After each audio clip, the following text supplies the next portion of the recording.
take them apart, and put them together for Ben Ouattara. Thank you very much. Thank you for having me. Oh, all right. Let's do this. Got to make it comfortable first, man. Can't just sit on it. Yeah, no, it's good. All right. Just got to get it in there. All right. Even when he's sitting, he looks like he's standing, right? I actually have very long legs. When I sit, I'm like, same height. How are you, Ben? Different colored socks. Super. Yeah. Is there a story behind the socks? Yes. There's actually a very interesting. I can relate to this a lot. You want me to go ahead or? Yes, I do. What's the story, Ben?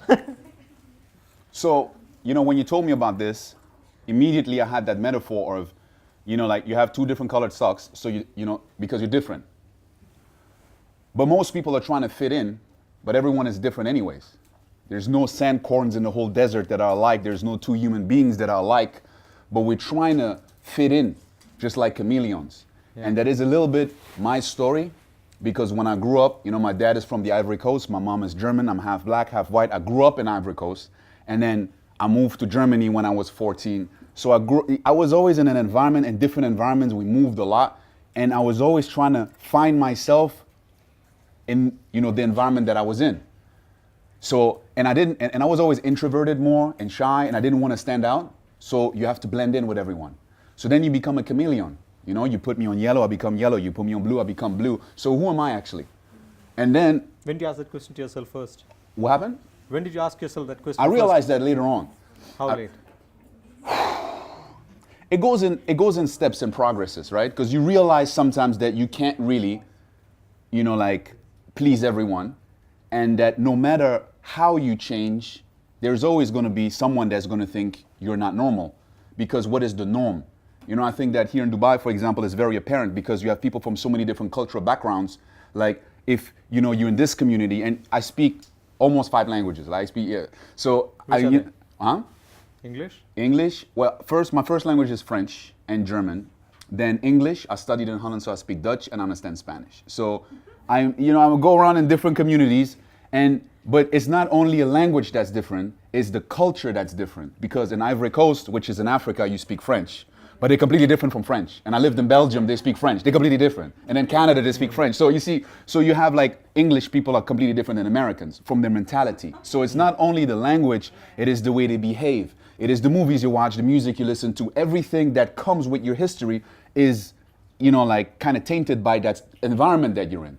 So now all of a sudden, you're with this friend and you behave like this, and you say something that's funny to them, the same joke is not funny to him. So are you funny or you're not funny? Depends on what environment you're in, right? So now if you define yourself by the feedback from your environment, you can't be screwed and you can't be misguided completely. Am I good? Am I bad? And then what am I good at? And that's why I believe it's so important. I think in the beginning, I hated it. I'm jumping straight into my story here, but in the beginning, I was always frustrated because my parents decided to move. I grew up in Ivory Coast. How many siblings? I have one sister. Okay. So when we were 12, we moved away from there, to Belgium. And then 2 years later, we moved to Germany. So it's like within 2 years, we moved twice completely different from Africa to Europe, from, a completely different environment. First, the language was the same because French, and Belgium was French, but then Germany, completely different mentality. In Ivory Coast, you can be late, like here, what is this? Germany, it's like, you're not 5 minutes ahead of time, you're late, so you learn new rules, so many things. Like in school, in Ivory Coast, it's like the teacher says something, you do it. In Germany, it's like, it's this teacher. And there's so many things, so you need to relearn. And to me, it was very frustrating because, of course, you have to readapt all the time. And you missed Ivory Coast. I missed Ivory Coast. I missed my friends. I missed, and I was like, why do we have to come here? I hate it and all this stuff. But what it made me realize is, first of all, to be able to blend in, because that was my mission. I was like, I don't want no one to see me, which was very difficult because almost everyone was white. And so I was like, still, I need to blend in by the way I act. But the thing is, the first step to be able to do that, you got to understand how everyone is. So now you need to think from their perspective. Because how can I be like you if I don't know who you are? So I need to know what you like, what you don't like, what is good, what is not, what is funny, what is not. So everything is now about you. So I put myself in your shoes. Now I move into a different environment. Now I got to put myself in your shoes. Just because I want to blend in. My motivation is not to understand you. I don't care about you. I care about me now. But at the end of the day, you're still learning a skill. So now afterwards, I realized that that became my biggest strength. To be able to understand the other perspective, to understand different cultures, different nationalities, different religions, different age groups, because then it transcends everything. You know, you got to be able to relate to a child, to an older person, to someone that comes from there, even to someone that is a racist. Instead of reacting, I'm like, okay, where does that person come from? Why do they think the way they think? And now my emotion can dissipate and I can have empathy. And once that breaks, I break the cycle. Because a lot of times we expect the other person to change because now you offended me. But when you're able to twist that around, because you realize that it's a judgment that takes place all the time. But did you start thinking like this because of your parents who taught you this, or no, this is something that I learned later on in life, because I started to really get in deep into personal development and reading about how the brain works, how emotions work, how it is created. These are things that I never learned in school. So there are a lot of things that I did intuitively right, because you're trying to survive. You have this survival instinct. You want to be part of a community. You want to be respected. You have so many emotions that drive your behavior. So you will find role models. So I want to be cool. So I see someone that's cool. That's modeling, right? You can see that in NLP. There's so many things that analyze human behavior, but it's happening. So then you see that, I want to be like him. So you start spending time with certain people. You start to observe, because you can spend time in an environment, but you don't really care about it. You cannot learn about it, right? So you got to observe. You observe, you copy. When you copy, you start to understand. Then you start to find your own way of doing things. And I was doing that a lot when I was younger, but I didn't realize that I was doing it. I was acquiring skills, but I didn't know that I was acquiring skills. To me, it's like, I need to do this just because I need to survive, because I don't want to be embarrassed by doing something that you don't do here. So I need to learn everything. So I became a student of my environment. And later on, I started to realize how this can apply to business, applies to relationships, this applies to everything that you want to be successful at. Someone else already did it. You don't have to reinvent the wheel. But the thing is, if we stay in the same environment, we don't really realize, because we are products of our environment. I realized that every single person, no matter what you know, you learned it. You just don't remember when you learned it. No one here can remember the first language they learned. You just started, I know how to speak. Do you remember how you learned to build sentences? Maybe you remember how you're writing and stuff but you just pick up from your environment. So many things that we have, our beliefs, what we think about other people, what even politically, everything is something that we take for granted, because everyone around us thinks a certain way. So this is normal. That's the norm. And as soon as we go into another environment, now we're the one that is weird or that's different. And we only realize that when we go as a single person to another environment. And a lot of people, they come into a new environment and they're like trying to find people that are like me.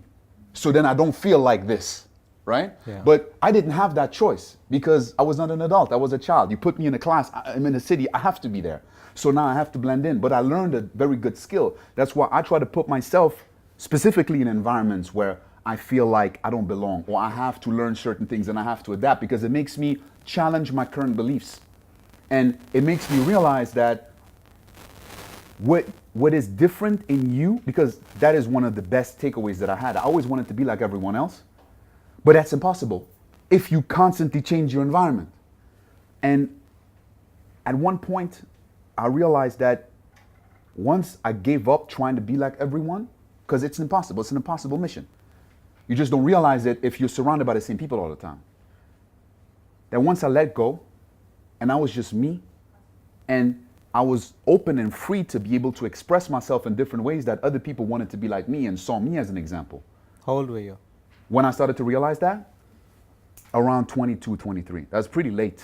To me, I mean, it's a judgment, right? But to me, it was late, because I was going to, and I believe that frustration, pain, and suffering is what drives human behavior, because that's what makes you change.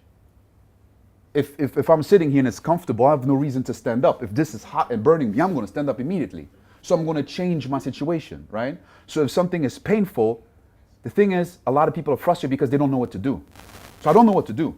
So I'm going to try different things. I'm going to try this, I'm going to try that. That feels right, what should I do? But the thing is, when you have to change, You will try things even if it's not the right thing. And that's the only way you learn, because you get feedback. If you're comfortable where you are, you want change, but you don't want it that bad. Then you're like, should I do this? Maybe it will not work. I don't know enough. Let me ask some people if this is a good idea. That you don't have to. The emotional drive is not that strong, so you're more comfortable. And that's what, I mean, a lot of people say, even, to get your muscles to grow, I always, like these metaphors, but you have to put your muscles under stress. You have to try to lift the weight that is too heavy for you. If you lift the weight that's easy to lift, okay, nothing is going to happen. Now I can't lift it. Now my body has to change to be able to lift that, and now it's transforming. Obviously, you need the right ingredients, the right surrounding.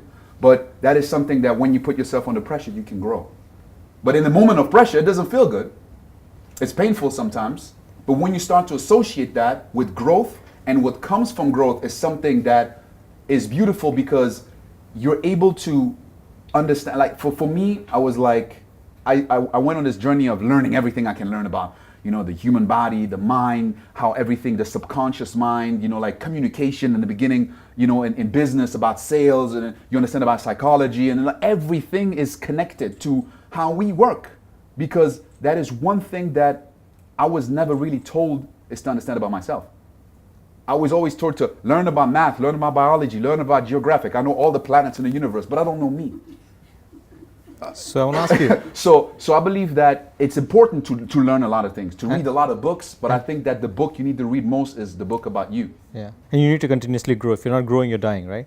Exactly. So my question to you is, in the various aspects of your life right now, in which area are you focused on growing right now? In which area am I focused on growing? Right now. Every area. So because can you give us examples of what you're doing for growing? What I'm doing for growing right now. What is a muscle that you're working on? You see, that's a very it's a very good metaphor, because you see, some people, they say focus on your weakness, right? And if you want to train your body, it all depends on why you want to do that. But if you want to train your body, it makes sense to train every single muscle of your body. And I love this metaphor, but he just gave me an idea. I need to write this down. Because I got to question everyone here. Who's filming me? What's going on? I have a deja vu.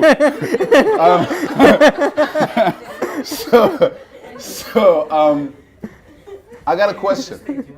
Huh? Enemy of the state? Any what? Enemy of the state? No, I didn't see it. I got to watch it. Is it good? What is the most important muscle in the body? You know? The brain. The tongue. The thumb? Tongue. Yeah, but this is unfair. She knows too much about it. Yeah, it's the heart. It's the most important muscle. A lot of people, they don't see the heart as the muscle. They don't realize it because you're focusing on everything that's exterior, right? But without the heart, nothing works, and it's a muscle. And it's automatic. So we don't have to contract it. It does it for us. But if we take that metaphor in your own life, what is your heart? Where is your heart? What are the things that really drive your passion? And that's a lot of things sometimes that we neglect or we don't really realize. And then we just focus on different other aspects. And we want to be happy. So we want to make more money, or we want to have that relationship, or we want to have that body, because then we're going to be proud and we're going to remove some of the pain. And all of that are hints that can guide you in certain directions to create change. But that's why it always comes back to you. What makes your heart beat faster, slower? What makes you feel alive?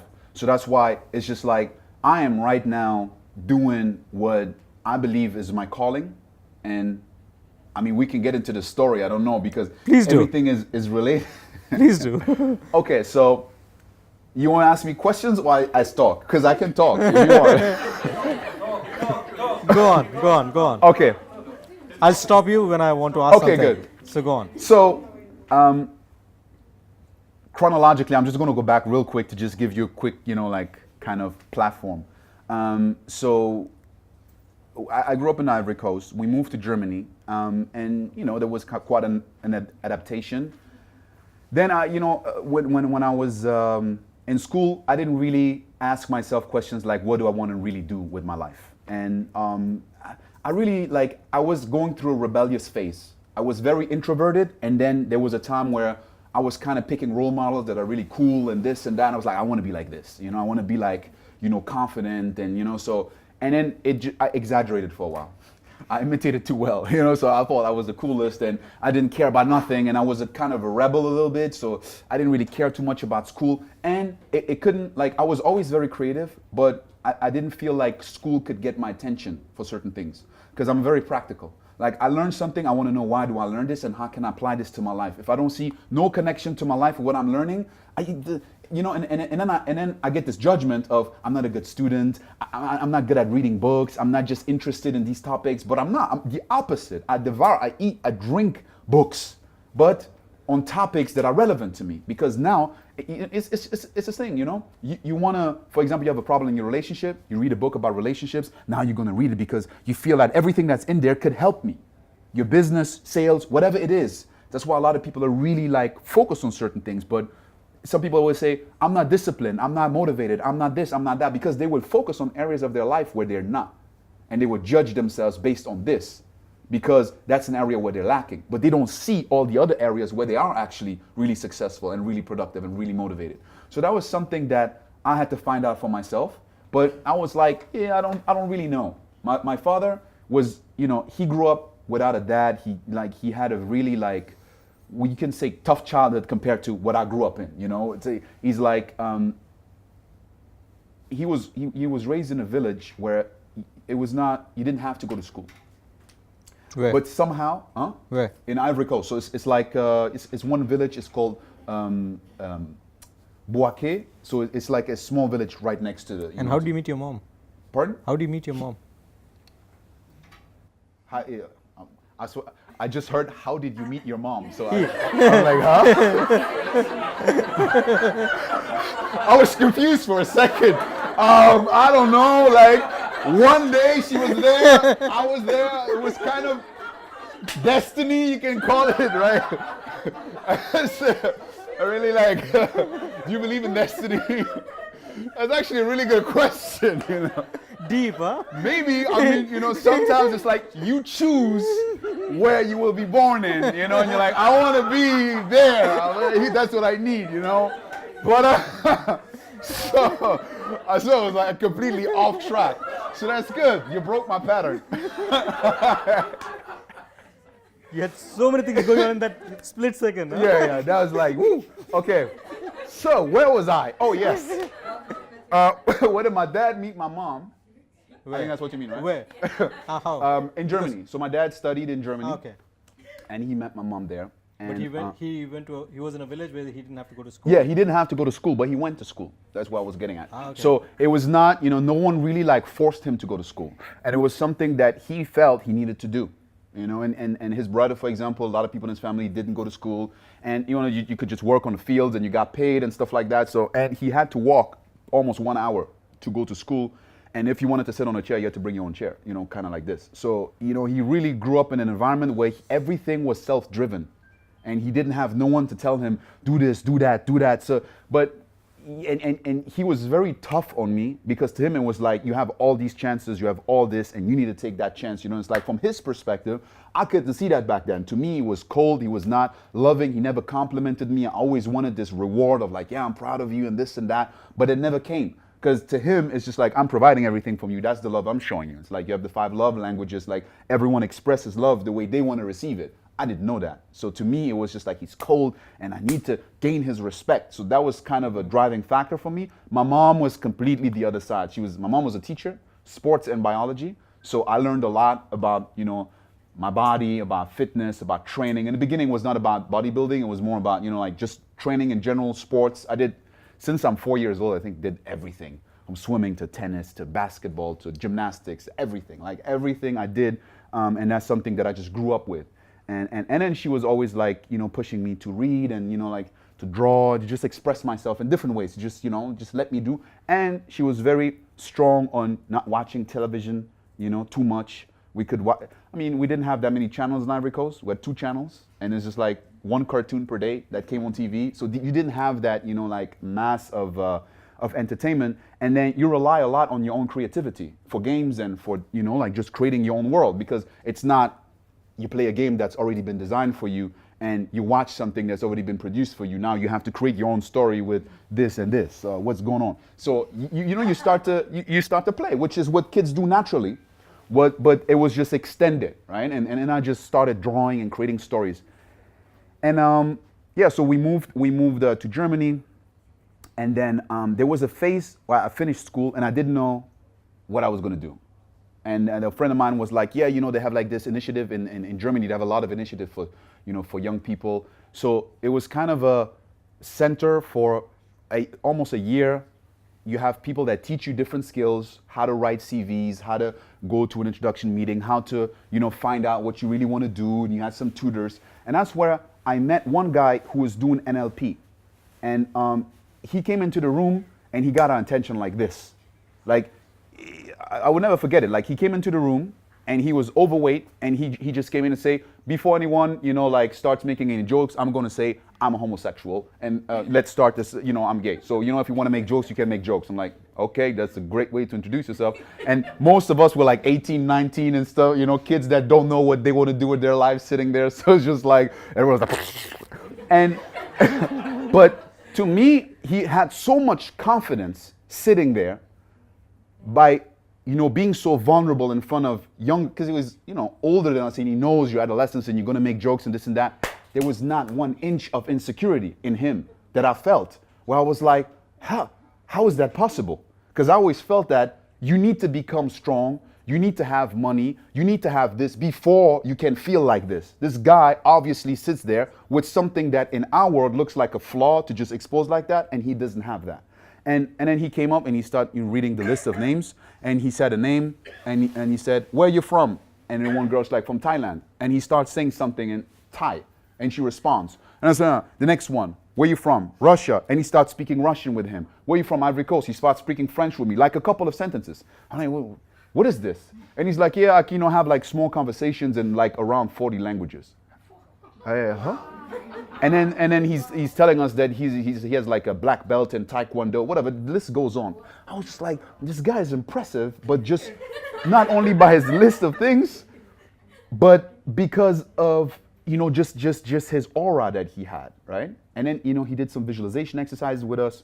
But that was my first contact with something like NLP, and something where I didn't really know what it was. Later on, I found out. I heard it first. I thought it was some, you know, everyone's like, you know, NLP, and this is, oh, you can manipulate people's minds and hypnotize and this. I was like, this is I don't need to hypnotize people, you know, and I don't believe in that. So, but what was interesting was there was one girl in that school.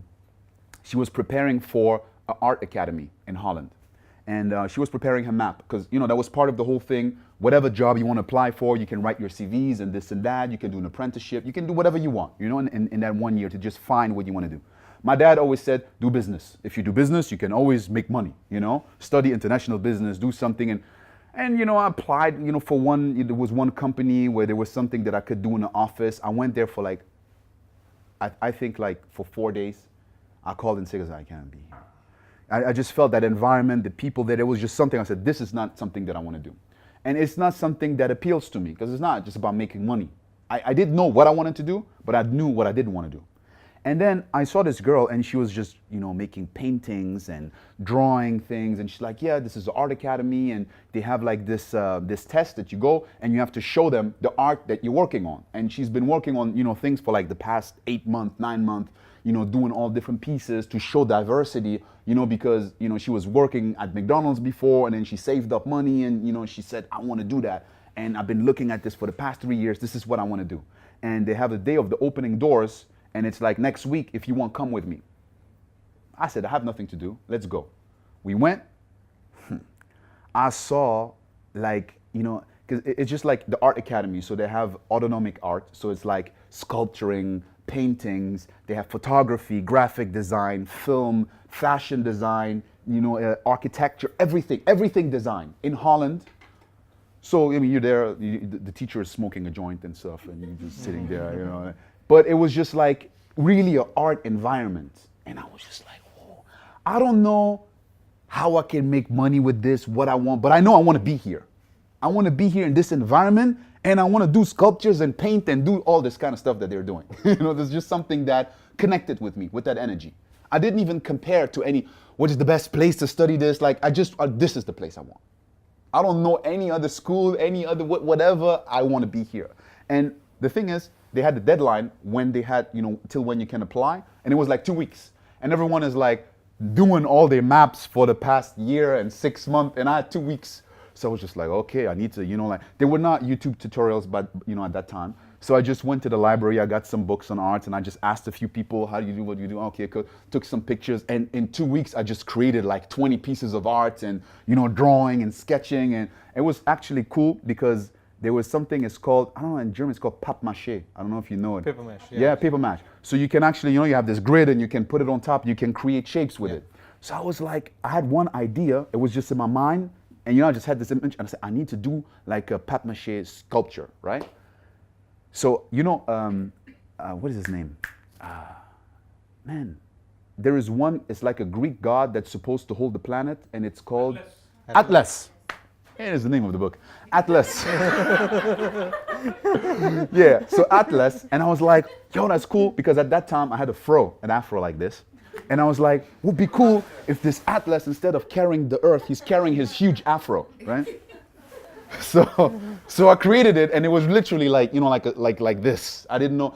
I created it, and then I was like, how am I going to transport it? Because it didn't fit in the car. But anyway, it's a long story. So I started studying on this school. And You got enrolled. Huh? Yeah, you got enrolled. Yeah, I got in. Yeah. I got in, and it's pretty interesting because there it's like, you have people, they know, I want to be a photographer, or I want to be a graphic designer, I want to do sculptures. But they force you in the first year to do everything. They call it propédeuse. So you have everything, you have art school, you have art history, you have, color, you learn everything about everything. And they force you to go to everything, and then you choose what you want. And you have a lot of people that change their mind because they think they want this, and now that they realize, oh, actually, I'm much better at this. A lot of times you only, you like what you tried and you're good at. Yeah. And you get feedback and stuff, again, from the environment. So now all of a sudden you're like, oh, wow. And even if you stick to what you wanted, you learn so much from the other disciplines that you can integrate. And it's like, you see, this quote from Steve Jobs, he said, you can only connect the dots backwards. It's like, he had calligraphy class. So he had the one class that he needed to take, so he took calligraphy because he needed, just one more class when he was studying, and he was like, I don't need this. But because he had that, he implemented like all this design element in Apple. And he said, if I did not take this calligraphy class, I would not have done that. But I didn't know it at that time. So that's a similar process. You learn so many things that you think you don't need. But then all of a sudden, it all makes sense and you put everything together. So I did the first year, and then what I connected with the most was video. I was like, I tried, I looked at everything, filmmaking, that's what I want to do. I want to be a director, I want to just create movies, videos, music videos, commercials, whatever it is. I just want to tell stories, and then I want to just do that. And so I started with this, so I did 4 years there. They taught us everything about art, about filmmaking, nothing about business. How can you make money with this? We don't know. But it looks beautiful, Mashallah. So then I was like, okay, my mindset was, I had a lot of jobs that I did here and there, like I worked in the call center for Apple. There's one question I saw on the form, because they give you like these points that you got to ask people that call. And when I was going through the training, I was like, I'm not going to ask that. Well, the first question is your computer turned on? Because they call and it's like, it's not working. It's like, did you plug in, the computer? I was like, I'm not going to ask that. This is stupid. It happened at least 10 times. Did you turn on the computer or did you plug it in? Oh, okay, thank you. Like, what the hell, So it's like, troubleshooting is crazy. So that's something that I took away from this job. But yeah, so I did a lot of different jobs on the side, but I never had like a job where I worked like for a year, like where I was in the office. So I did sales. So I started, the first video project that I got was an exchange. Because at the time when I was studying, a friend of mine, he was buying and selling cars. His uncle was doing that. So he was just making money on the side because he understood how it worked. And his uncle, he didn't want to, like rent this huge truck. When you buy 10 cars, you got to put them on and, just go. He would just get 8 kids that have, driving license. Come with me. and everyone I give you $50 and you drive them back, you know? So we would always spend the whole day, you know, at this, they have this big market where they, you know, buy cars and trade and everything. And we just sit there all day long and, you know, just be exposed to it in that environment. So we start to learn, we start to understand, okay, you know, how you bargain with cars, how do you understand, how do you know the value, how can you sell it, this and that. And so we started doing this. So when I was studying on the side, we were just buying cars and then driving them to France, to Holland, to Spain, selling them there, flying back, you know, and just making money on the side. And it was cool. It was a kind of a small adventure. And then we went to, because in France and, you know, how everything was cool. But then in Spain, the Spanish people, they don't speak English. They speak Spanish. They have their own TV, their own music, their own everything. You know, just like there's so much Spanish content. They don't. So we were like really limited on what we could do. So I was like, you know what? French, Spanish, very similar. I'm going to learn Spanish. So I went to the Spanish school and I said, okay, they were specialized on Spanish, but it was too expensive for me. So I said, listen, I'm going to shoot a video for you guys, for your website, and I'm going to come here and learn Spanish every day. I said, okay, cool. Once I did that, I said, man, you know what? I need to build a portfolio. And in the beginning, I wasn't confident selling my videos because we didn't learn that. I cannot go somewhere and say, I want $1,000 or euros for this video. You know, I didn't have the confidence to do that, but I could exchange. So I said, you know what? There's this one gym membership. It's too expensive for me. It costs like $1,000 for a whole year. It's like a VIP gym. So I went there. It's like one member more or less. It doesn't matter if I'm going to train here, you know? So, you know, I just shoot a video for you and I come train for free. And he's like, okay, but, and I had 1 year in mind. He said, but only for 5 years. I said, shit. He said, not for life, but 5 years. I said, damn. So I said, that's a good deal. So then, of course, I told all my friends, yeah, I bought the membership. But, so then after that, I took the video. What is the face that you had when he said 5 years? No, I tried to be like, I swear, I looked at him like, oh. Only 5? Okay. I can live with that. But, so immediately I said, I'm going to take that video and I'm going to go to another gym and say, look, they have a video and they paid me $1,000 for this. And I got the second job. And I said, oh, you know, so, and I started doing that with many different things. And that's how I actually started to being a freelance filmmaker. And it's so like, it's so interesting because there was one job that we did and it really impacted me a lot because I was more confident when it came to me as the way I carried myself, but it was still, a lot of it was an act because I was imitating a lot of people. I was still not confident going up to people and talking to them, but I labeled it as cool. Before I wasn't talking to people because I was shy. Now I'm not talking to you because I'm cool. I don't need to talk to you. I'm somewhere, I'm just ignoring you, you know, because I'm too cool for this. But actually I'm like insecure, but I'm hiding behind that. I didn't admit that to myself even, but it's something that later on I realized. So then we did one deal with a car and it was really bad and we lost some money on it. Who's we? A friend of mine, the one that his uncle was, you know, selling cars and everything, Okay. Dia. So he was like my best friend. We started doing everything together. And he was the only one that had the mindset that let's do something. Everyone else like, this doesn't work, that's blah, blah. And he was like, okay, let's do, what can we do? And, you know, so he's 2 years older than me. So when we started doing these things, you know, like I kind of, you know, learned a lot from him. And so, yeah, so he came up one day and he's like, oh, I saw this ad in the newspaper that said, you know, you can make money and on the side, let's just go there and just see what they have to offer. We go there and it's an interesting concept. So this concept only works in Germany, by the way. They have a box, it's an open box, it's a wooden box, and they have snacks inside. Snickers, Mars, Haribo, all this kind of, you know, things. And they have a box and you just put €1 inside and you can take something out. It's not, you know, it's something that you put in offices. Like something, for example, like this size, right?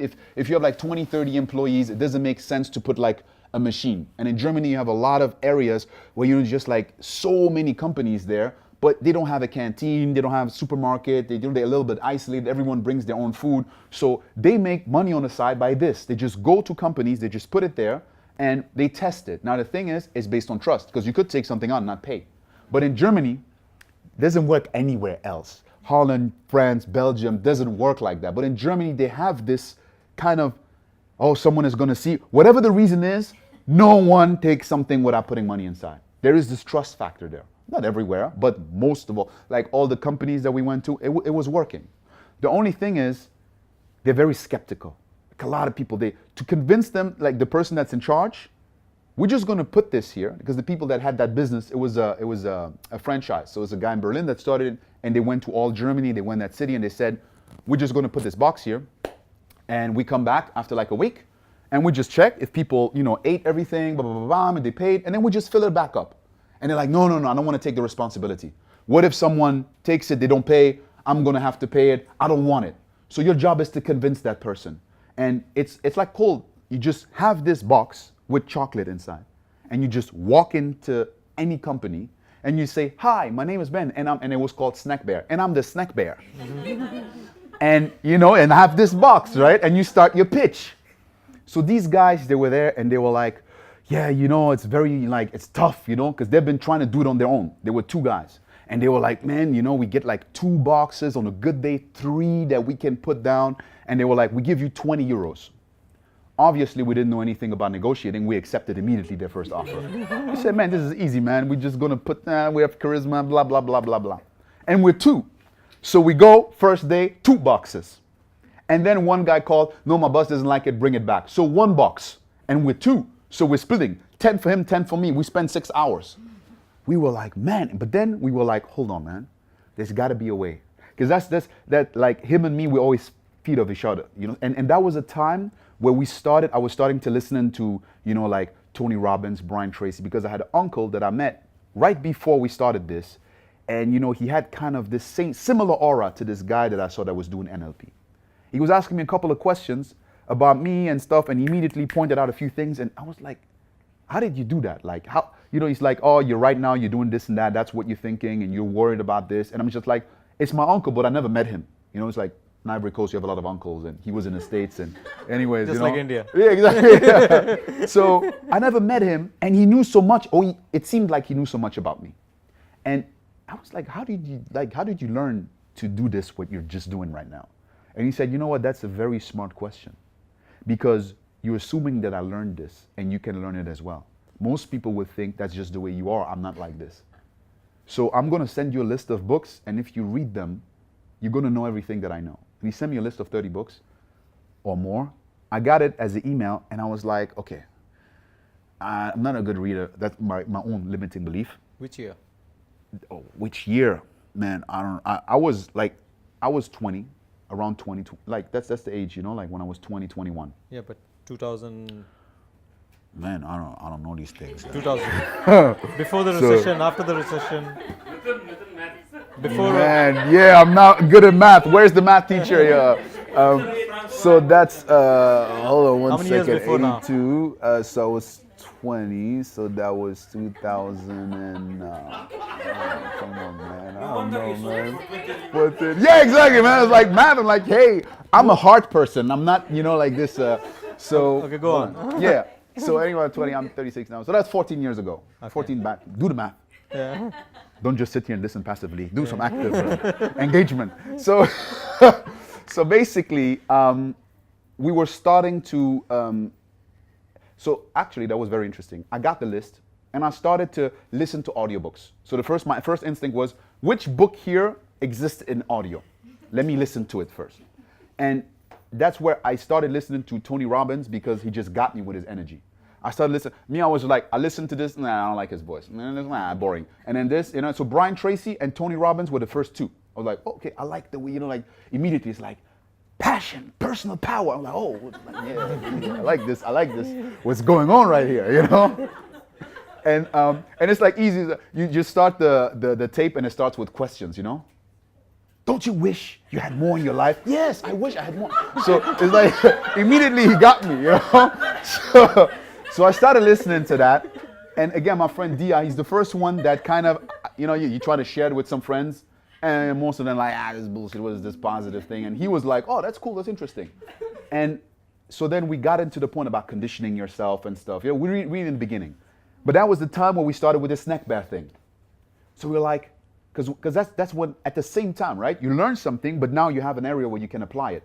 So it's like, man, it's all about mindset.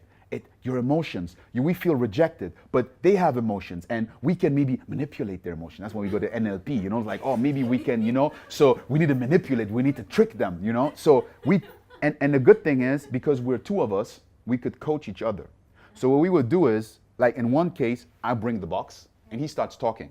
While he's talking, I look at him, I look at the person, and I observe. When you say this, they react like this, that. And then he teaches me. Obviously, half of what we said was wrong, but we just felt like we were experts. No, trust me, when you said this, that's why he said yes. But we were kind of coaching each other. And we were experimenting. So then we were trying to look at these sales techniques, and then we were starting to get better. And we would condition each other. So it was like we had really these things like positive conditioning. Every time that we go into a door, and we come out and we didn't deliver a box, it's like when in your mind you start talking to yourself, this is not gonna work, people don't like this is a stupid product, why am I even doing this, blah, blah, get out of here. We immediately condition ourselves to positive, go into the same emotion into the second door as the first one. And because you have a partner now, you have this accountability. So we did it to each other. Bam, bam, this goes in, that goes in, that goes in. And then we started to become better. Like after a week or two, we were starting to, drop almost 10 boxes. Then we were like, this is a waste of our time if we do it together, because in the time you do this, we could do it together and split up. So we started to do that. Then it became a competition, because he's messaging me, I already got 4 boxes, how many did you got? I'm lying, 6, but I only got 3. So I'm like, shit, man. So now it's the competition, who's better, So we started to push each other to a point where we were like, we dropped almost 300 boxes in the space of like 2-3 months. And then there was one day we started to go into a new area, and it was starting to get cold, kind of winter, it was raining a little bit. And it was like an industry where you had like one place, and the next place is like, I don't know, 5 minutes down. So you have to take the car, drive, get out, take the box, go in, then they say no, then you go out. So it's like you take so much time to go from place to place. And I was there for 4 hours, my fingers are freezing. I'm like, I'm frustrated. So I go, there's a coffee shop, I sit down, take my coffee, I'm like, I'm not doing this shit anymore. This is bullshit, Like I didn't even put down 1 box in 4 hours. And then I was like, I want to know what we're doing is worth. Like, how much do these people actually make? Like, we're here, we're the ones doing the hardest work, and these guys, we're like, what is even, and it's like, that's when I was like, we don't know nothing about this. And I started talking to my friend. The thing is, at that time, I was already living on my own, because I started doing a couple of projects. I had my girlfriend, we're living together and everything.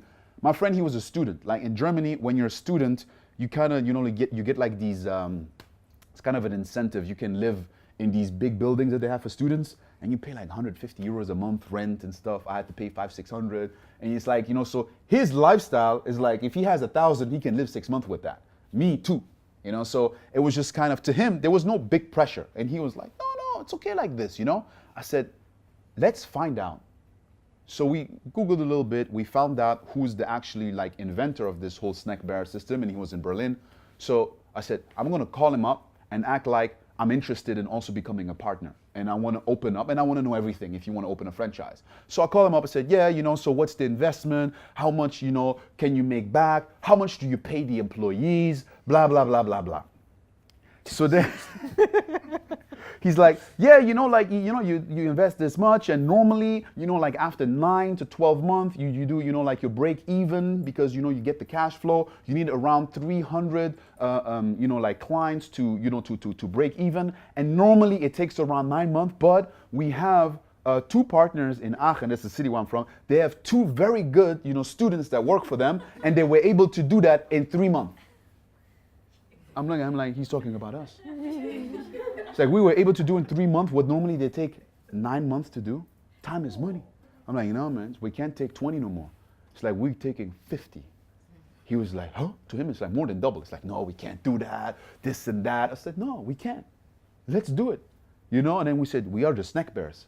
We made a website. Actually, it was a blog. We didn't know how to do a website. So we made a blog. We took a picture, him on one side, me on the other side. And we're like the snack bear team. Oh, man, that was like I was looking last time if I can still find that page. But anyway, we created that. We say we're the expert snack bear, blah, blah, blah, blah, and we sent it to the guy that does the franchise.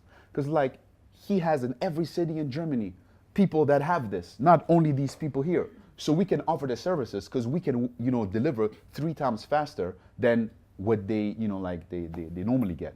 What were you doing different? In terms of? How were you able to do more? Your negotiation techniques improved, or what was it that you did that actually made you perform better? than everybody else? First of all, a lot of them were doing it on their own. They were multitasking. They were not really focusing at becoming better at one skill, which is selling and convincing, right?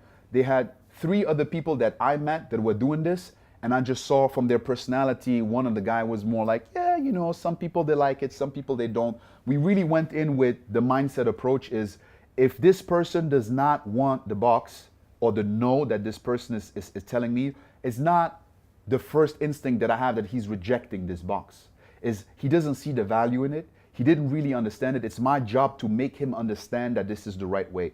And people have different personalities. So, and that was what I take away. And this, actually, the main moral of this story is that I learned so much doing this, because every single day I was talking to at least 80 strangers that did not want to see me. They did not expect to see me, and they didn't want what I had to offer. And I had to overcome this emotion of, oh, and I don't want to be rejected. And this connecting the rejection of that thing with me. They're not rejecting me as a person. They're rejecting the situation. They're uncomfortable with it, whatever. So some people, they say, no, I don't want it. And you actually have to tell them, you know, how many employees do you actually have? 20. Yeah, maybe it's actually too small. I don't think it's going to work here. Maybe it's like, and some of them, they're like, no, I think that's good. We need to give it a try. Some people, they just cannot make up their mind. So if you tell them, should we do it, should we not? I don't know. And you know, you have to take chances. A lot of times I just walked in.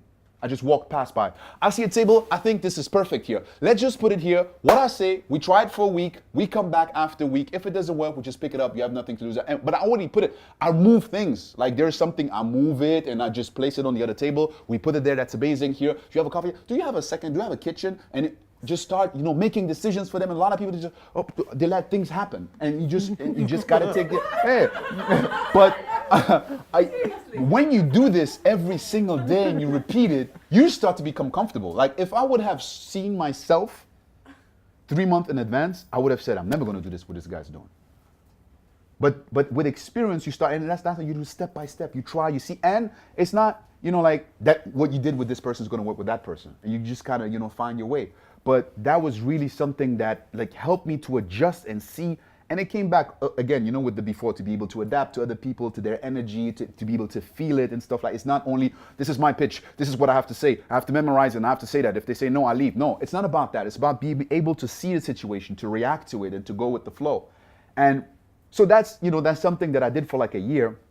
But at the same time, I was still doing the filmmaking. And then something very interesting happened. So at that time, I was really immersed into personal development, reading, learning books, seminars. You're trying to answer the question of how you found your calling, right? Exactly. It's all part of it. So then there was one situation. So I was doing some, you know, freelance filming projects. I was getting, you know, some good projects. You know, some projects I was like making $10,000 on one, you know, video project, you know, for like 3 weeks of work. But it was still like, yeah, it's not consistent. And I was also trying to do a lot of things on my own. I was like a one-man show. I was even filming, editing, doing voiceovers, everything, you know? Sometimes acting my own. And so I had a friend, and she was a flight carrier. I didn't know what a flight carrier is. I was like, what is this? And I saw on her Facebook page, she's like, I'm in Tokyo. Then it's like, I'm in South Africa. Then I'm here. Then I'm in Canada. I'm like, what is your job? What do you do? I'm a flight carrier. What the hell is a flight carrier? Like, yeah, you know, people, they need certain things last minute, and you just take it, boom, and you fly and you deliver it. Oh shit, I can do that. I'm selling myself to, I speak many languages, you know. I'm open to many cultures. I mean, you know, so I'm fast, and you know, and yeah. So she introduced me to the guys, and they said, yeah, okay, cool, you know, we have a job for you. First project, Rwanda. So just to give you a perspective, it's like a cheese factory in Rwanda, and they have a fan on a very big cheese machine that doesn't work. And it's made in Belgium, and they didn't plan in advance. They didn't know, they didn't have a reserve. So it broke down. Every single day that this machine is not running, they're losing a lot of money. And if they order it from Belgium and they ship it through the normal way, it's gonna take a week or 10 days. So the machine is not running for 10 days. So they need someone to take it from this, and it's like a, you know, oversized luggage you can put in a plane. I get a call, I go to the airport, someone brings it there, so there's a carrier that brings it by car. I just fly with it, I land, and I stay for 2-3 days in Rwanda. And they just get it. And there's a guy, a broker that was there. And I just, he showed me the city and everything. And I was just there. And I was like, wow. And I did that for a year. And in that Only that? year, huh? Only that, nothing else. Yeah, well, in the beginning, I said, I'm just going to do it every now and then and still continue the filmmaking. But it became an addiction because, you see, you get a call, and I saved the name of the guy as Fly Around the World. That was his name on my phone. So the phone rings, and it's like, Fly Around the World. And I'm just seeing it. And the thing is, you don't know where you're going. You get the call, hi, we have a flight in 3 hours to Mexico. Can you fly? Because they have many carriers. So if you say no, you don't go. But, if you're available, you go. But then I have a suitcase for warm clothes, for warm weather, for cold weather. It's already packed because I don't have time to pack. So you just, boom, you take this, let me go. You get this, it becomes like an addiction. You get the phone call, bring, oh. Where is it gonna be? I don't know. Adventure. Let's go. So it's like in a year I was in at least 80 countries, 70, 80 countries. I can't even, like boom, boom. And sometimes you just go for 2 days, and sometimes, and sometimes it can be stressful because I was one time, and that's only the only negative, part of it was I landed in the States. It was in Atlanta, and I had to drive to Alabama. So, you just rent a car and you just drive for like 3 hours, to just get to that, whatever, there was Mercedes-Benz warehouse. But they had like 4 packages and 2 were missing. So it's like, and you land, and as soon as you land, you got to rent a car, and it's like 3 a.m. and you got to drive there. So it's like, doesn't matter, they need these 2. So you drive there. You get there, you give it to them. Now you need to drive right back to the airport, and then you got to wait, and you got to check every 2 hours. I'm in the hotel, I'm just calling all the time. It's like, okay, the packages come up and stuff. But that was really like the only time where most of the time it was just like almost like a vacation. But good money? No. Just travel. Well, I mean, it all depends, right, on what your standard is. So I could live, but it's not something else that I could make a living and be rich off. Why were they not doing DHL or FedEx? I mean, why would they? It takes more time. Okay. Maybe now that they have certain systems, but I still know a lot of flight carriers. Like, you can be in a plane in 3 hours and deliver it like that fast. They don't have that. And, they have now, I'm sure that, I don't know the industry that well, that maybe, these big companies have now like deals that they also, like have VIP clients that can get these services, but a lot of them outsource still because they have everything in place, so I don't know exactly like what behind the scenes, but for me, it was I just looked at it as I was able to completely get out of my comfort zone to travel around the world. And what was interesting is like how that connected. There are a lot of flight carriers that do this for 10 years. And I met a couple of them. And one guy, I would never forget it. We flew to Mexico. It was like El Paso. So we landed there and we had 3 days. I spent all my money because I was like, I'm going to rent a car. I'm going to try this. I want to go there. I'm going to buy clothes. Like, I really I lived. When I was doing this, I didn't care about, I'm going to say. And this guy was like, oh no, of course, he has his reasons, he has his structure. But he was like, he's staying in a hotel for 3 days. He was watching movies on TV. He doesn't do nothing. I was like, I don't want to spend money.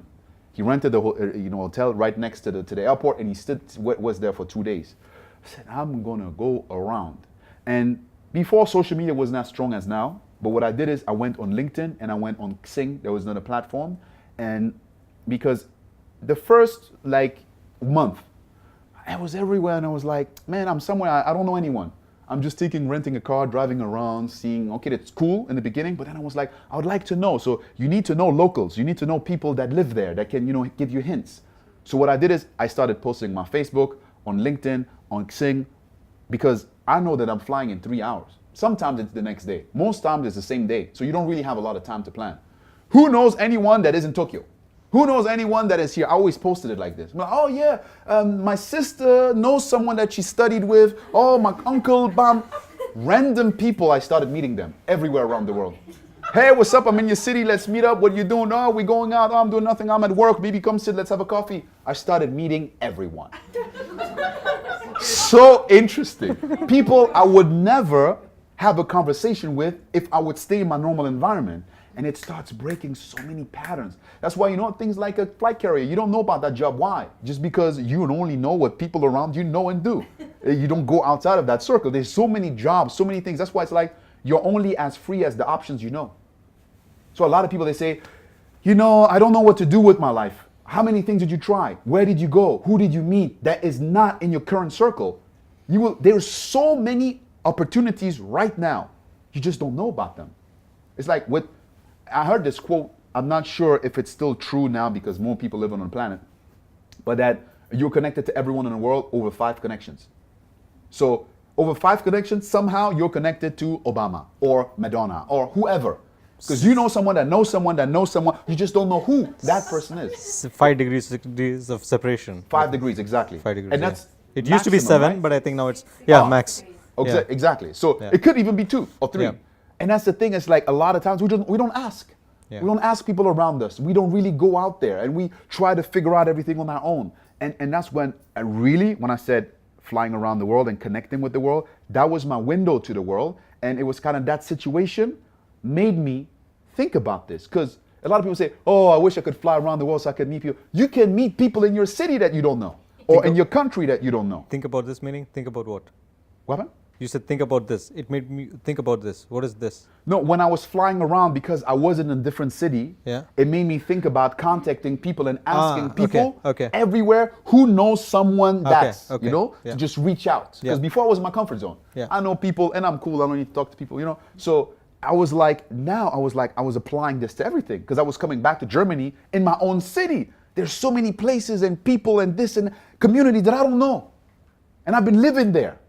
You know, it's kind of this thing that a lot of people, you trap yourself. And that's why when I say you're only as free as your options, like you create that environment and you have the power. But when it's a blind spot and you don't see that, that's when you're in your routine and you do things because you've always done them and people around you do these things. So this is normal. And that's where this being different again comes in, right? Because when you try to adapt to everyone, you're not like everyone, but you're trying to adapt so much that then you believe that you're this. You are not, but you believe you are. So, and you know, and that's how I got to Dubai. Because I was traveling around the world and then, you know, I had like these flights with Emirates. I was going to the Philippines because it's connecting the world, right? So you fly over Dubai and then eventually I got to Dubai and I met, you know, someone that became my business partner and we started up a company in Abu Dhabi for film production and media, it's a media company. And, you know, we're doing a lot of commercials and things like that. You know, it didn't turn out the way like I really expected. That's like, you know, go into the stories like a little bit long, but it's just like we decided to go different ways. I decided to just do my own thing, but I was kind of not with a lot of money. I left this arrangement with not much. Like I said, I had like 3,000 dirhams, and I was thinking about going back to Germany, and that was one phase where, again, a lot of things turned in my life because I was asking myself the wrong questions and I was blaming a lot. I was like, it's this guy's fault if this didn't happen, if he didn't do that, bam, why am I so, and going back in the past and this and that. And I was repeating that cycle every single day for like 2-3 weeks until I started asking myself, what's good about this? You know, what's good about this situation? And going back to everything that I learned about personal development and you know, and that's how I started to really build myself back up and started, you know, like working projects, building my company back up. But on the side, I was always, you know, like creating content when it came to video and poetry and music that was around the topic that I always felt expressing. I'm going to pause you. Guys, I want you to stay for a few minutes more. I want you to say that I am possible. Okay. I think, stay back for a few minutes. To just close the whole thing off, Yeah. I did, and to just introduce that, it's going to Yes, take me 1 please. minute. So I did a video about myself where I was just explaining about many things that I was going through. And through that came a lot of what I've learned for myself. And I realized that everything that I was doing was always communication. I was doing music, I was doing, you know, like poetry, filming, speaking, all these things is communicating to other people. And I found a job in filmmaking because that's how I knew how to make money. And that's sometimes how we get trapped, but that's not really what I wanted to do. I was doing, you know, like commercials and, you know, like, you know, corporate videos for people, but it was not really where my passion was. And I was like, what do I really want to do? And I had one video that I filmed, it was like 5-6 years ago, that I uploaded on YouTube. It was a portrait that I did for one project. And a friend of mine even told me, upload it on YouTube, it's good. And I was like, okay, you know, I didn't have no website, no nothing. And it was a motivational video. And it was in German, and it got like in total over like 5 million views. And so many people have messaged me over the past 6 years. Please write a book, make another video, do this, share more with us. And I was like, who am I to start talking about this and, you know, creating content? Like, I just learned this stuff from books, and, you know, it's like this belittling myself. And I didn't realize that. And every day for the past 5 years, I received 2 to 3 messages from someone that said, this one video changed my life. And obviously it just said a trigger. They changed their life on their own, but it was kind of a reminder all the time. And that's why I realized, like, when people are calling you for something, that's why they call it a calling. That's your calling. It's something that's calling you. It's not about what I feel I want to do. A lot of times it's what can you do for others? Every time that you are successful in something is when you solve other people's problems and when you're in tune and aware of what other people need. And most of the time, if they need it from you, it's because you're good at it, but you don't realize it sometimes. And you think, yeah, but that's not something, or how can I make money with that? So you don't have enough knowledge on how to really put it into form. And that's something that I started last year. So I sat down, I was always making music and writing poetry in German, never in English. And I just sat down one day, and within literally 20 minutes, I just wrote down a poem that's called I Am Possible. And I'm going to say it to you now. But I kind of summarized everything that was in my life and from that day, I stopped everything that I was doing, and I said, I'm going to be a speaker. I'm going to do videos and create content, do podcasts, and just go in that direction of pursuing what I really want to do. And that's what I've been doing for the past year. I started a podcast. I did everything now in German first, and now I'm starting it in English. And the poem is called I Am Possible. And the meaning of I am possible is like taking the word impossible, turning it into a positive, but it's not only impossible, I am possible, it's like I am. Who am I? What do I believe about myself? Because it's not, is it possible or not? No. Who will make it possible? It's possible for some person, and the other person, the same idea, the same concept, the same talent, the same everything. If you don't believe you can do it, you're not going to take action, and that action is what's going to make it possible or not. So who you believe you are, what you believe about yourself is the most important, and that's why I come back into, you can study all the books and everything in the world, but if you don't study yourself, if you don't realize who you really are and why you're doing the things you're doing, you'll never be able to achieve the goals that you want to, or you're never going to be able to be happy because you're always pursuing something that's like a phantom that you created yourself. So I wrote this poem for myself, but at the same time for everyone that can connect to it. And it's called I Am Possible. So it goes like this. Man, I need to stand up for this. Okay. It's a different energy when you're standing, man. All right, thank you. All right. It's good with the camera and everything? Okay, good. I'm always aware of these things, the director and me, you know? Like, you know. Look very short. Down to earth. All right. Sometimes I slip and fall. I have to dig and crawl. And I felt so frustrated that I slammed my fist on walls. I spent years in the shadow, doubted myself. And no one came to my rescue when I shouted for help. And I always knew what to do, but I didn't do what I knew. Today I win because I got nothing to lose. Pay your dues and you reap the benefits. Winners are not those who never fail, but those who never quit. Don't compare yourself. It might scare yourself. It's an obstacle. Only use others' greatness as a proof that it's possible. Competing with nobody but the man in the mirror. Because only when you achieve to surpass yourself, you're a winner. Your talents and ideas are a gift from God. And throwing away that gift is like dissing God. No, I don't disregard the fact that this is hard. That's why I start my day with my toughest challenge. I eat that frog. Open books lay next to my bed on my shelf. Because like a Polaroid picture, I developed myself. I was a realist. But who decides what real is? Like definitions of words, who decides what fear is? What could F-E-A-R mean? Let me try. Forget everything and run, or face everything and rise. Ignite that fire in your heart and just keep it burning. New definition of fail, first attempt in learning. It's a choice to say no or scream loud, yeah! Opportunity is nowhere or now, here. Impossible or I am possible. If you want to grow, mind that comfort zone. It seems so far away. You need more time, you wait, but know that you assassinate your dreams when you procrastinate. The richest place in the world is the cemetery. People now dead and buried that could have been legendary. Dreams never lived. Ideas never shared. Never created, innovated out of fear, never dared. As long as you learn from your errors, it is not a mistake.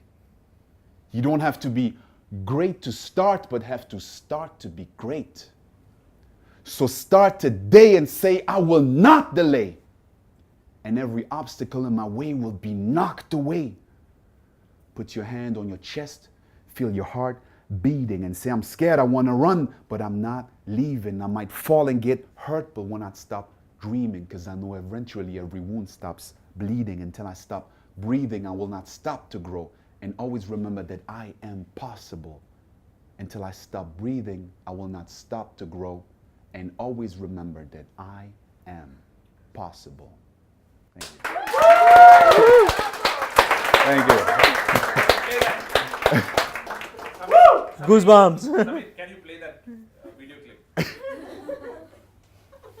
that gives up. And maybe then he can think of that. Yep. That was, wow. Thank you so much. Thank you so much. Thank you so much.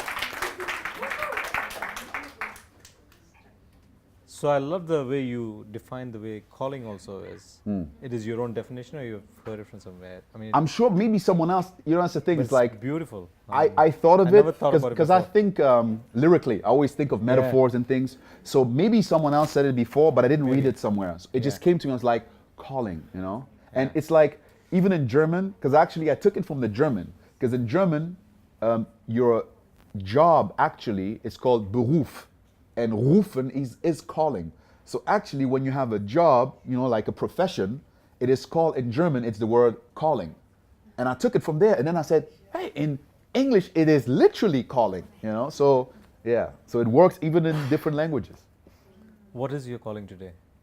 My calling today is to do exactly what I did here, to speak my truth, to be in the now, to just, like what I did now is an impulsive thing, right? So it is one thing to motivate by creating emotions that people can connect with. Like you just create images. It's in communication, that's all you do.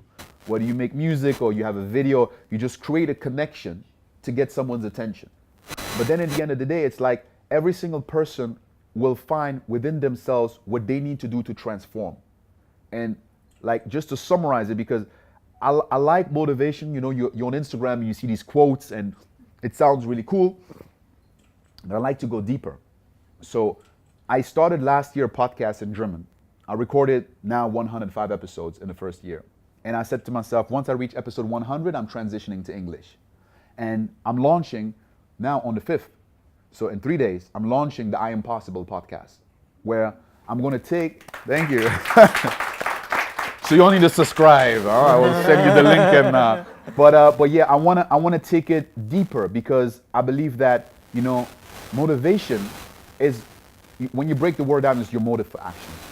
Why do you need to move, right? It can be driven by inspiration or by desperation. Pain, like it's hot, I need to stand up, or I need to stand up because I want something. But then what do? There is a next step. You still need strategy. A lot of people, they just focus on what do I need to do. That's why they want the information. Like, I need to know what to do, and then I will do it. But then you know what to do and you don't do what you know. Why? Because something is holding you back. What could that be?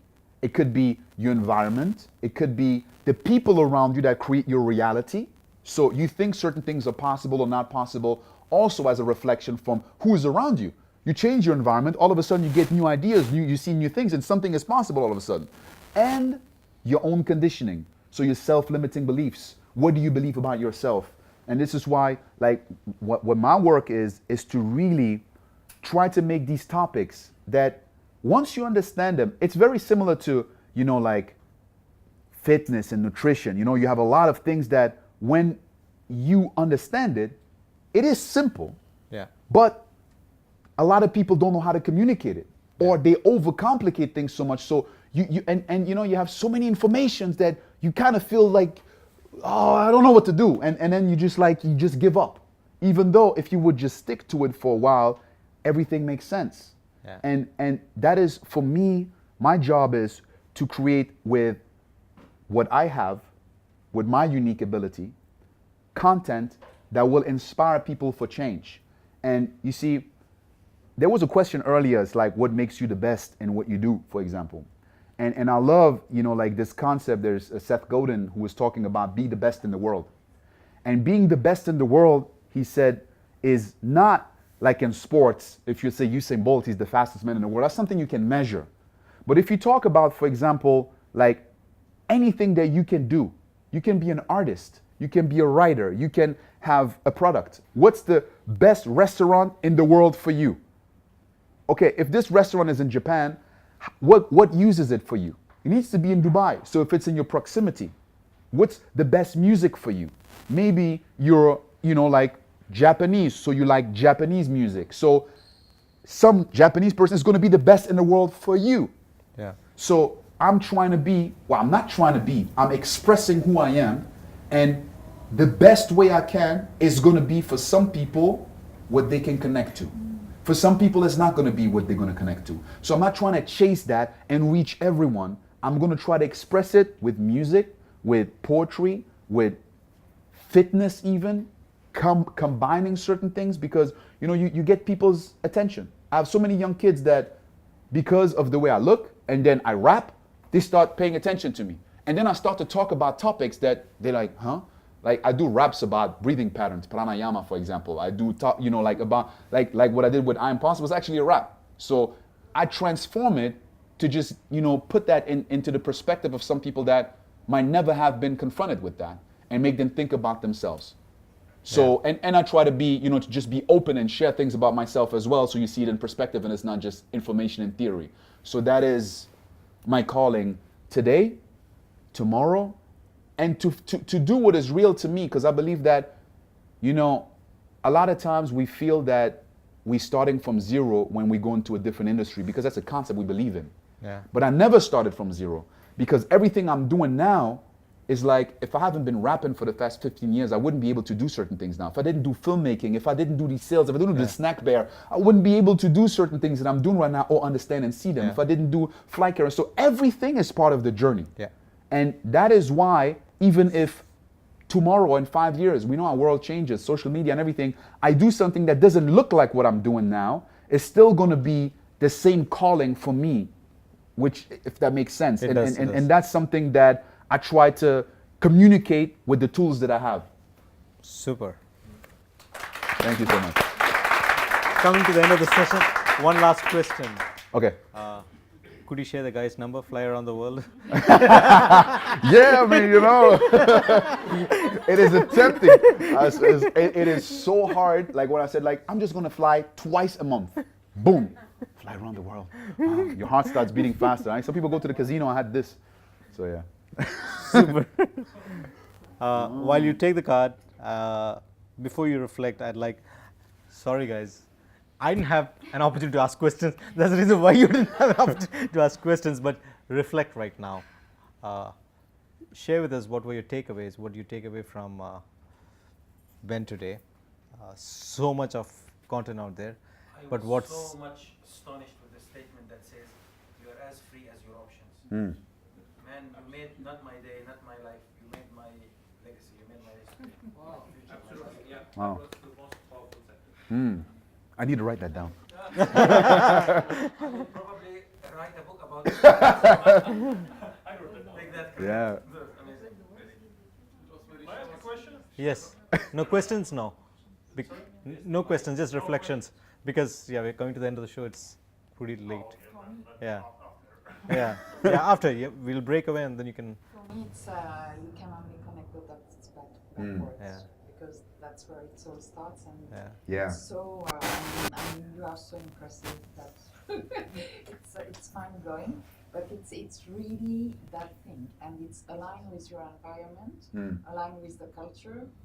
get to know the people, discover, always eager to learn and to discover the world and the culture and the people. Super. Thank you so much. I like the way you brought the patterns, that's what we're all struggle with, breaking the patterns, like that so much. I'll do that as well. Yeah. Cute. Yeah. I frame it in my head. For me, something which you said quite early in your talk, and it kind of resonated with every part, was become a student of your life, learning from the things around you, learning from the circumstances. Yeah. That's and I kept relating to that at every part of the story, and whether it was the bear, whether it was then of course flying around. Everywhere you were constantly learning with your friend with whom you were working. So you always find someone or something from where you can learn. Yeah. That's my takeaway from. There's a takeaway about what you observed about Mithun. Whatever is important, commit yourself. Invest in that particular thing. Yeah. The two And believe in it, two- right? That's the proof that you believe in it, and not just saying it. That's it. And I like the part of when people start to call you about something you are not feeling that you are so confident on doing this thing, feel okay, this calling. And also I like when you and your friend trying to sell the product and you tell them, okay, you're gonna speak, I'm gonna watch and see, evaluate everything. So I like this and you change, I like that way. A lot of things. Yeah. For me, it was. I can talk for another hour about what I take away from you, but I've been following you for a while, so that's probably unfair. It's what you said about when you are so busy trying to fit in, you lose yourself. And the journey is finding yourself again. So that was the message you spoke to me, and I know you speak a lot of language, but you spoke to me. So I'm getting very emotional, but I think. Wow, thank you so much. Amazing. It was the right kind of loud, huh? Also, be careful not to sink into your own clutter. That's a very important point. Yeah. Very important. It's framed in your head? It's very Who has the mic? Who has the mic? Who has the mic? It's in my bag. It's in your bag? It's about, again, doing the best and learning the best from whatever you have. It's that thing. It was something really small for that matter. It's just to, teenagers trying to do something. So you do the best and you learn the best from whatever it was. The delivery one, it was just delivering. The other guy chose to just sit at home. Sit in the hotel, do nothing. But you're like, okay, what else can you do? And also, again, getting out there, asking random people what can I possibly do over here. It takes a lot to get out of that comfort zone is one of the things. Getting out of the comfort zone is the biggest thing. I think magic happens when you get out of comfort zone, and that's truly what happens. When you do that. So I think just getting out. Yeah, nice. Thank you. Yeah. For me, it was the word I am possible, and the fact that you were unstoppable. You had this vision, you really had this desire to fulfill it and dream big. You never gave up, and I think that to me was a great takeaway. Yeah, you are unstoppable today. You got 2 questions in, Guys, if you are driving back home, you are stoppable. Red light, police. Yalla, I am possible. Lights, camera, action. Yes, flash everything. Oh my God. Spotlight. Yeah. Actually, I felt that I am traveling with you since you started your journey. As if I'm exploring here and there, I'm in a plane with you. Since you started talking about it deep Kind of in a the trip, mind, right? deep in Guys, we your. have illegal immigrant here. Blind passenger. Yeah, go on. I like that everything that fits in, like poetry, everything what you do, rap, everything fits in. And sometimes you don't know how did it fit in, but it fits in at the end. Yeah. I like the way you explored yourself. It was a journey even inside yourself, around the world, around the environments, and it fits in very beautifully. Thank you. Thank you so much. Thank you.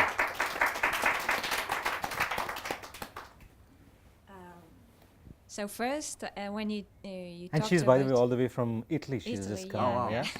So I liked a lot the fact that you speak many languages, and it doesn't mean just speaking languages. As you said, it's knowing other culture, other ways of thinking. So going deep in that cultures and learning a lot. Then you went to the process, talking about the process of growing and learning.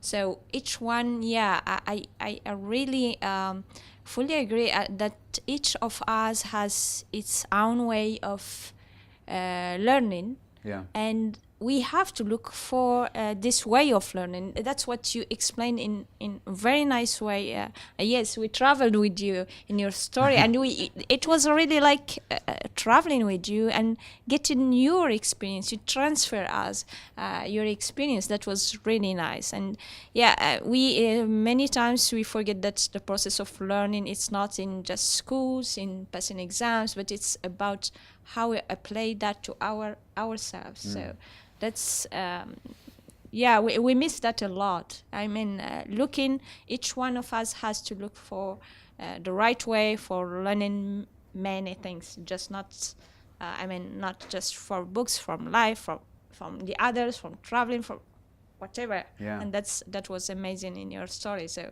thank you so much. Thank you so much. Thank you. Yes. Okay, all of us like what you speak, and it's like completely impressive. But what the thing I like most is the way you speak. That was like phenomenal. I don't know, like how you connect the things, and like the way you deliver whatever you're speaking is like exceptional. Thank you so much. I think whenever you get chance, there's a very powerful video of what he performed. And possible. It's. I'll play it now. It's okay. It's So once we wind up, just keep sitting over there and is it okay? Yeah, sure. I just wanted to say, I just learned something right now. Well, I just deepened even more. Because, you see, when I said in the beginning, when I came to a new environment, I was trying to fit in. So I was trying to look at how is everyone different than me, and how do I have to adjust myself to become like them. But the main question is, and I believe that a lot of people look at people and see the differences instead of seeing what do I connect to and what is the same. Because now I just had the opposite experience that I was sharing myself. And when you said you traveled with me, it's like you could put yourself in my perspective, even though it's not, your different cultural background, different gender, different age, different experience, but you're still able to connect to something. And that is what I believe is in every single human being we can find, but mostly because a lot of people look on a superficial level, they don't see what is similar, but they only see what's different, and that's what disconnects, but it's an illusion. And it's just like right now, just resonate with me even more when I hear the feedback. So thank you for that. Thank you. What does the magic card say? Branding is about unlocking the magic in a business.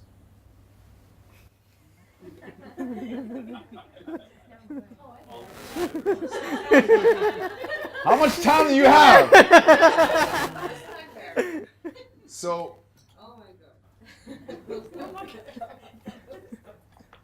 you see, You already. Okay, go on. I'll